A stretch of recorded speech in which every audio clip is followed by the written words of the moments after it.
everyone, and welcome back to Full Recovery. It's really cold here in the Northeast. I hope it's warmer where you are, but today is definitely a bundle up kind of day. It has been for a few days. But recently I had the chance to go to, hi Theo. I had the chance to go to West Haven, Connecticut and be with Mrs. Jen Schwarz, who is the pastor's wife at Harbor Light Baptist Church there in West Haven. And they recently were able to purchase their own building. They've been in a rented building for 20 years. And so they are in the throes of demo and remodeling, and it's an exciting time. And we had the chance to go, our son Joey and daughter-in-law Rebecca went to help me. We were thinking maybe we'd get the whole foyer wallpapered, but we were just able to do the liner, and I think they're going to be able to finish up before too long. But it was wonderful to be with Jen, and we've been friends for a long time.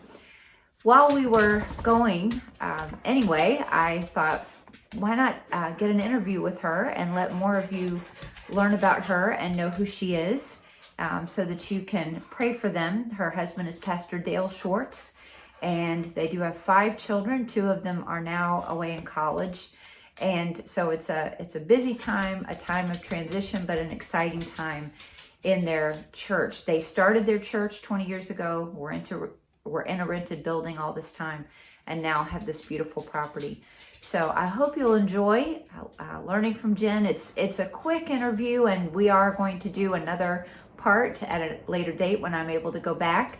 I want you to know more about her. She has a lot to offer in life, and she could talk about a myriad of topics, but this will just be a little bit of a taste for you to get to know who she is and what a special lady that she is. Just a quick programming note: there won't be an episode of Full Recovery uploaded this next week.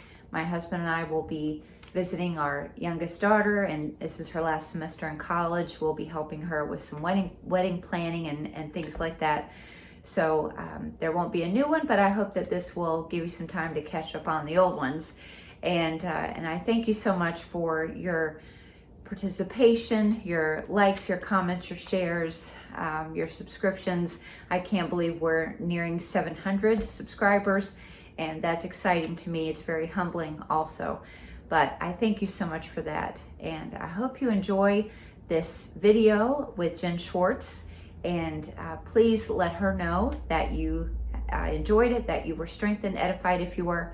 And I appreciate every one of you. Hope you have a wonderful week. Thanks so much for watching. Bye-bye.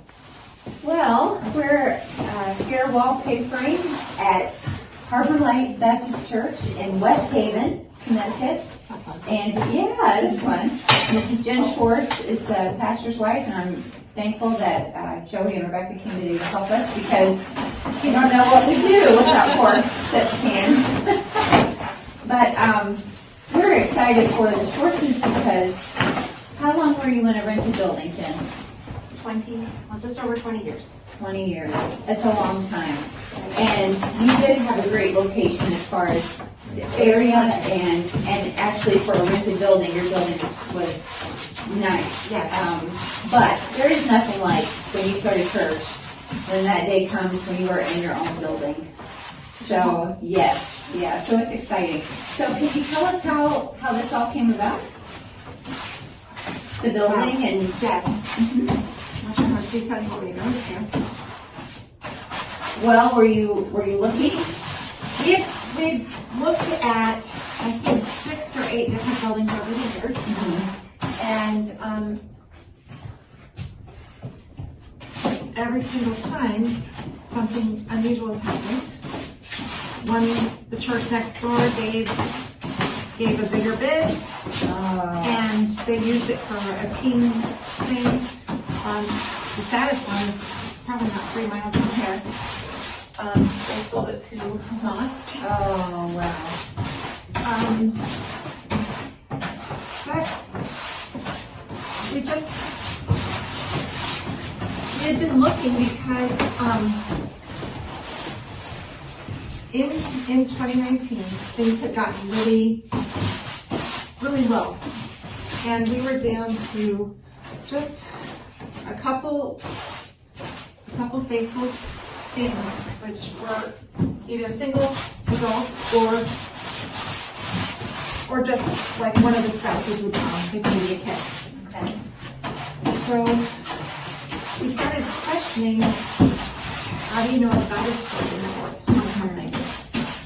And not that we didn't want to be here, it's just that, you know, we want to be where God is going to use us. And if He's shutting the doors because people weren't getting saved, people weren't getting baptized. So we went, or counseled, to a few different preachers, each one about a different area of ministry. And God did not give us peace. And we, at one point, Dale was listening to a preacher that we're watching the summit online maybe 2 ago a year, and the pastor, Burton Gates, he had been a bartender here in West Haven before he got saved. Really? We moved here in April 2000. He moved in June of 2000 to Texas, I think, or somewhere like that. So he just missed crossing paths. Or, you know. And he was preaching about how God has put his heart in Philly. And that he said, I wouldn't choose to be here. So I don't choose to put my place, you know, where my kids are going to step on me or whatever. But God put my heart here. And Bill looked at me and he said, God hasn't put my heart anywhere else. And the thing about this is, in that time, we had 3 churches just unsolicited out of the blue, writing him letters asking for a pastor. Wow. And 2 of them had buildings all paid off, you know, everything. Right. And it was just like, okay. So then we looked that in 20 years from now, we'd be hitting 70. And so, you know, we've given it 20 years. Let's just dedicate the next 20 to God. And, you know, unless He says you're out of here, then we're just going to stay here and do it. You know, 2 or 3 people, you know, we were down probably to about 10 or 15 in the service. And so that's what we did. And I don't think it was 2 weeks later that a couple that had started coming a few years back came to us and said, Pastor, the church that we used to attend, Pat had been here. She got saved when my husband went door to door. So they started attending our church after she got saved. And they hadn't been here for years. But they said the church we used to attend years ago is up for sale. And my husband smiled because we're not looking for a building at this point. We were just, you know, wanting to restructure and just do what we could do. One of the things that was interesting was we talked about just resetting and regrouping and just kind of starting over. And I asked my husband, well, how many people would you love to see the church from? He said, 150. He's first 100. No, make it 150. So my son Jack and I have been just working with the logistics of the building. Trying every which way we could figure how to get 150 people in there. Try to get creative. Yeah. I said, no matter which way we could do it safely, you couldn't get more than 80.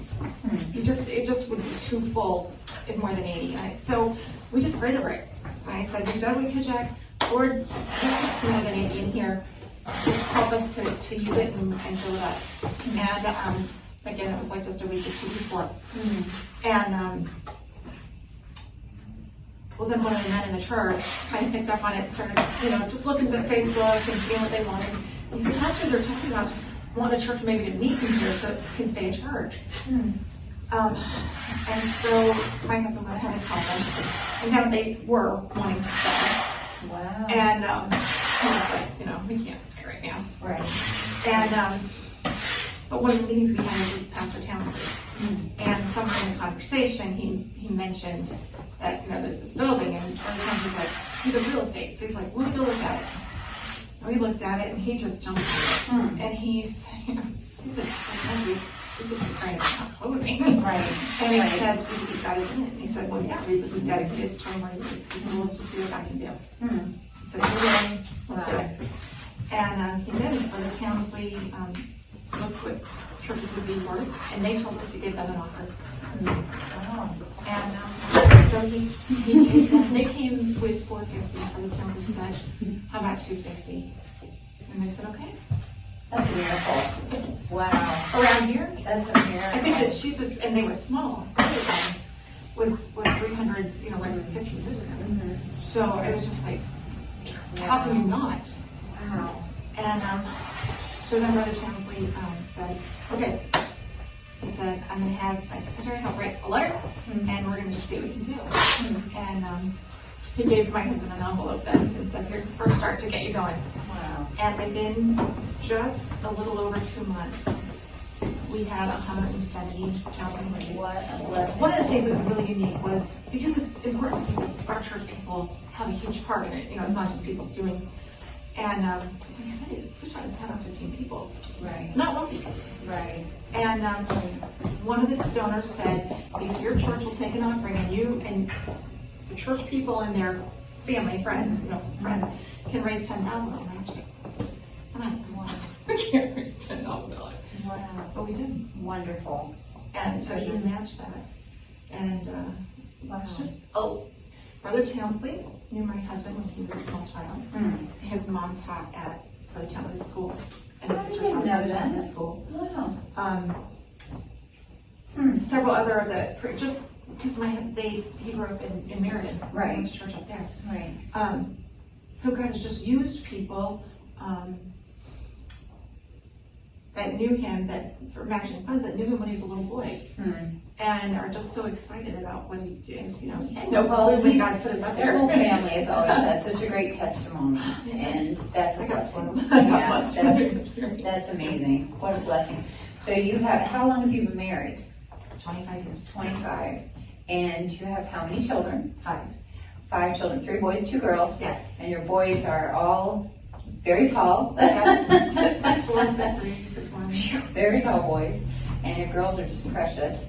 And so you've been faithful serving the Lord for a long time, a couple of decades. And what an exciting thing for you to be able to be in your own building. I know what that's like, to finally be in your home, in your church home. Yes, where you belong, and you can do things, and you can, we're actually wallpapering. Well, we're not wallpapering technically yet the foyer here.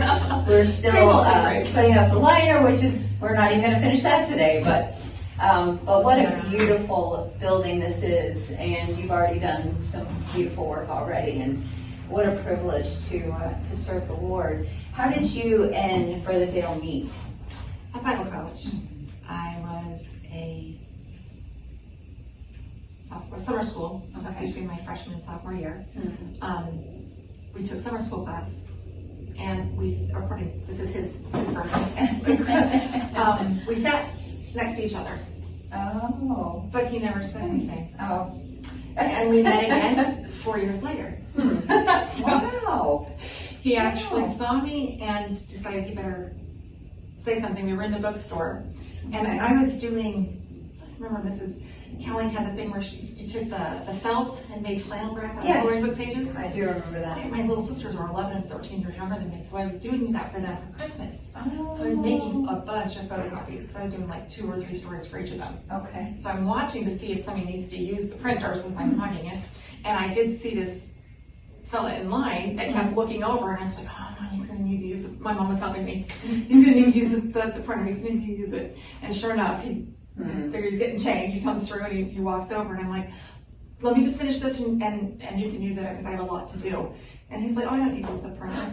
And he said, I just want to say hello. And my mother loved him because he looked at her and he said, so this is your sister. Oh, he's smart. He was one from then.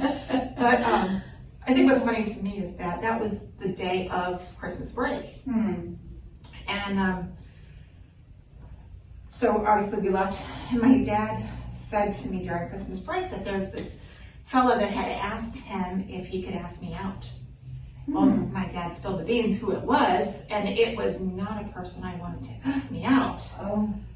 And so That's a problem. Yeah, I was like, Dad, you really said yes? He said, I did. I said, you're allowed to say no. It's okay. But So when one of my girlfriends came to me and she said, there's somebody that's looking for you. He's trying to find you at church. And I told him where you sit. And Jen, I think he wants to ask you out. And I'm like, oh no. I said, yeah, my dad told me this guy wants to ask me out. I really don't want it to ask me out. So I didn't go to my regular seat for Christmas break. Smart. And I was so bad. But as soon as school started back up, he got on right side chapel. And he came and asked for a date. And I don't know, was it 18 months? 18 months later, we were engaged. Wow. Oh, well, that's so great. That's neat. What did you've been saved since you were a child, About 10. right? About 10. So, what did the Lord do to bring you to Himself? How did you grew up in a Christian home? My parents were Lutheran when I was Okay. born, and I didn't know that. did not go to church. And when my grandfather died, I was just a year and a half old. And so my mother's parents had gotten saved somewhere in that time and started going to the Baptist church. Left all the Lutheran heritage behind. Very German, very Lutheran. And so when they came back for the funeral, because Dad was in the Navy, they went to church with Grandma and Grandpa. Okay. That pastor was on it. Oh. My dad went forward to pray, and he came right down and said, "Are you saved?" And Dad told him a little bit about youth for navigators or something, the college thing. Okay. And, kind of gave him, well, I got saved back with his college friend. It didn't sit right with the pastor.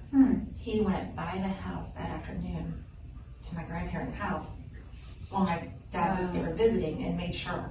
And Dad got saved then. Mom wasn't sure. She struggled very hard with the Lutheran upbringing of being sure that you were saved. Right. And then from there, we moved to London, and somehow, I don't know if it's because I was just telling my kids the other day, I don't know what was the thing that triggered it, but there was a missionary in London that connected really well with my mom and dad, and we started going to church there. And I've always been jealous of you for living in London. Oh. I spoke like a proper Brit too. Wow. Neat. But so when we moved back, then Dad somehow just knew in his head to find that same kind of church. Okay. Being in the military, we moved every year to 3 years. Wow. And the first thing Dad did was find us a church. And then as soon as we hit school age, he just knew, because I went to kindergarten in London. So he just looked for a church with a Christian school. And so I went to Christian school from first grade on. What a blessing. And I went to 17 of them in 12 years. Thought I moved a lot as a kid. I think you have me beat. But and they just jumped in. They were the kind, obviously, they're not getting paid by the church, you're not there long enough to, but they got right into the bus route. We always would be the family that cleaned the church and worked in the, sang in the choir, did top classes. They just, heritage. they just did. They did. They were always having people over. It was just there, just the way they did. What was special was because they weren't saved when we first lived in California the first time. A lot of their friends saw their struggles, did not think they would make it as a couple.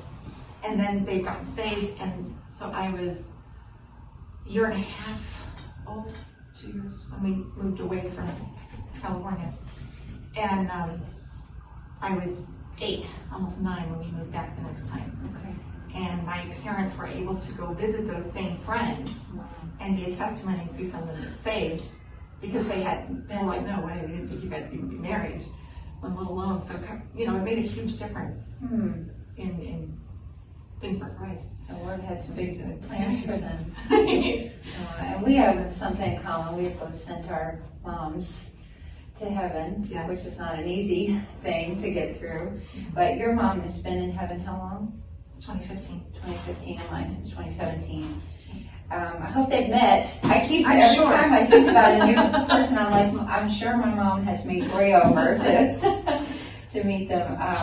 But it's a difficult thing when you grieve the loss of your mother, and certainly there are tougher losses, and but you do feel that, and you feel that because that's been the person. If you didn't talk to anybody else on your birthday, you talk to your mom. If you Christmas, everything, your mom's going to make sure that there's communication and love, and then all of a sudden it's up there. What is maybe a passage from the Bible or a scripture that really speaks to you? Maybe it's just your favorite scripture in general, but something that helps you get through difficult times. Is there something that you cling to, that you automatically go to, or even if it's several passages? I think a lot of times it depends on where it's stemming from, but be not weary in well doing, for in due season you'll reap if you faint not. It's probably one thing. It's like, okay, this is not why I'm here. There's something beyond this. Yes. So I can't get caught up in where we are right now. Keep doing. Be not weary in well doing. You're right. You know, If you faint not. Yeah. What a spiritual mindset. That's wonderful. So you do. You have to keep putting one foot in front of the other and stay connected to the Lord. And you've raised some wonderful children and you're still raising them too. Actually, your third son's still at home too. But you're doing a wonderful job. We love your kids and your family, and what a blessing you are. And so glad that you're here and serving the Lord in this wonderful building. Thanks. Yeah, thank you. Thanks for letting us come today. Thanks for offering.